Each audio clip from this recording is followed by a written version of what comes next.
So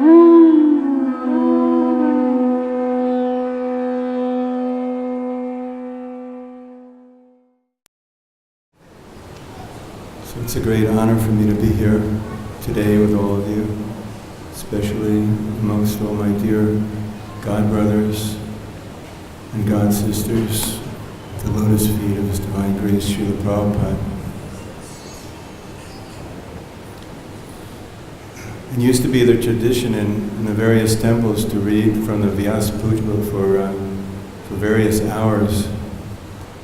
And as time went on, as the schedule became what it is today, in many temples they don't get much of an opportunity to glorify Srila Prabhupada so much during his Vyasa Puja day.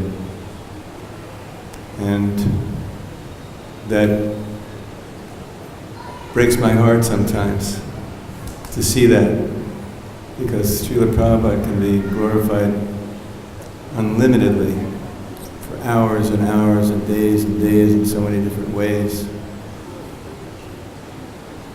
I remember years ago in San Diego, because of the time crunch, we only had a couple of hours to glorify Srila Prabhupada during his Vyasa Puja day.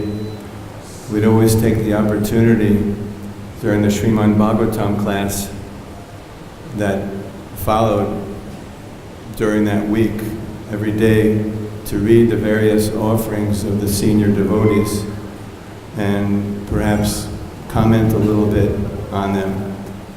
And whenever we did that, it would be such a great source of pleasure and, as we say, ecstasy for us all, because the devotees, as we see here, and if we take the time to read Srila Prabhupada's Vyasa Puja book, written by all the ISKCON centers and also the Srila Prabhupada tributes, the devotees see Srila Prabhupada from so many wonderful angles of vision.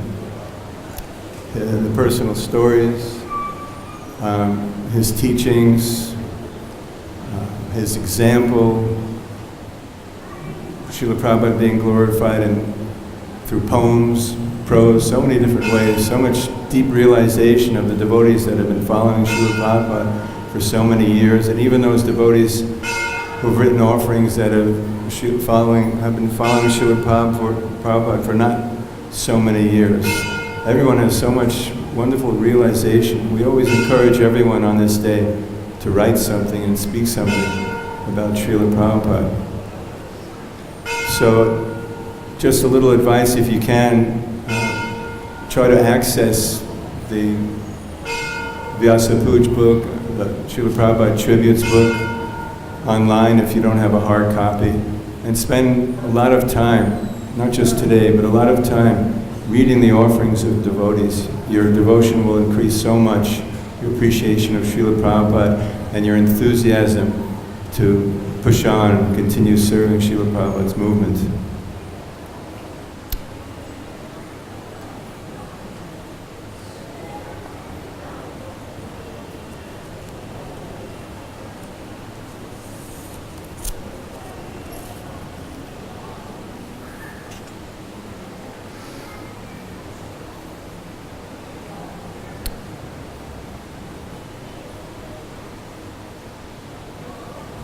Nama Vishnu Padaya Krishna Pastaya Bhutale Srimati Bhakti-Vedanta Swami Niti Namani Namaste Saraswati Deve Gauravani Pracharini Shesha Shunyavadi Paschatya Dishataya. Dear most Srila Prabhupada,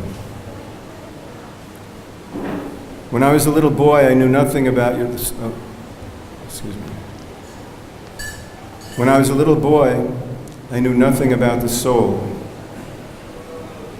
All I thought was that when you die, you don't exist anymore. That frightened me. Some nights I would lie awake crying after my mother had tucked me in. I would call out for her, and she would run up the stairs, hold me in her arms, and ask me what was wrong. I don't want to die, I repeatedly sobbed. She would rock me back and forth, patting me on the head saying, "Everything will be all right, don't worry, everything will be all right," I would finally lie back down, emotionally spent, and go to sleep. But that anxiety in the depths of my heart still remained.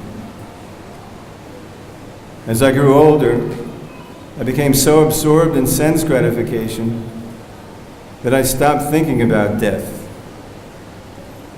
Nor was the subject ever dealt with in high school or college.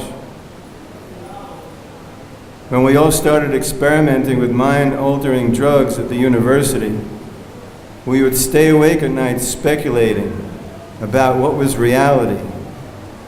And again, the subject of death came up. But this time, I somehow got the idea that we are all eternal, and that, hey, maybe we're even God himself, or itself. The idea of being God sounded pretty darn good. Somehow, though, it never seemed to work out in my practical life. Quite the contrary, my suffering and confusion only mounted. Then that day of days finally came. Guru Krishna Prasadibai, Bhakti Lata Beach. You lit up my life with the magic of the holy name. I had never seen or felt anything like it. Nevertheless, it was still so hard to let go of my desire to enjoy. Maya had to beat me to the ground to get me to finally crawl helplessly through the doors of your temple. Home at last. And finally, I came to understand the real meaning of death, of the self, and of God. After many lifetimes, that deep-rooted fear of non-existence had come to an end. Nowadays, death once again is very much in the forefront of my mind. My health is declining, and the doctors say the disease is terminal. But even if it is, the purification it has put me through has been saving my life, my real life, more than any bodily cure I ever could have found. For along with my illness, you have come to purify me, forcing me to learn very hard and painful lessons I had always so stubbornly avoided. You are also so mercifully flooding me with the most wonderful support of your loving devotees.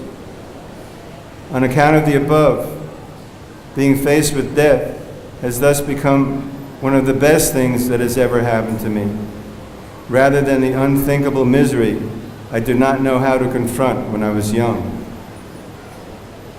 I'm reminded of how the 5th canto of Srimad Bhagavatam so graphically explains that it is becoming the general rule in Kali Yuga that relatives and friends of so-called loved ones who are dying are often able to think only of how they themselves will benefit from their dear one's demise. They have neither the knowledge nor the desire to comfort and uplift their lifelong companions when they're about to leave this world. Thus, multitudes are dying in loneliness, bewilderment, and despair.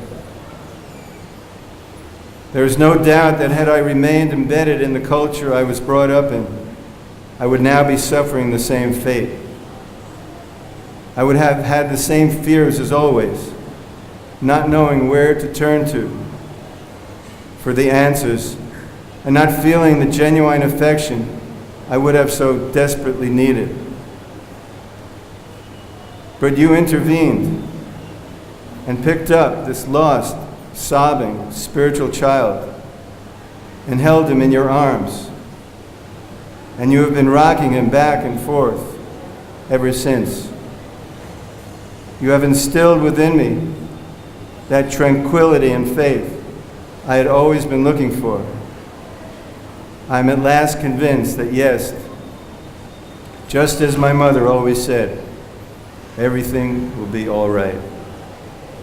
Your most grateful servant.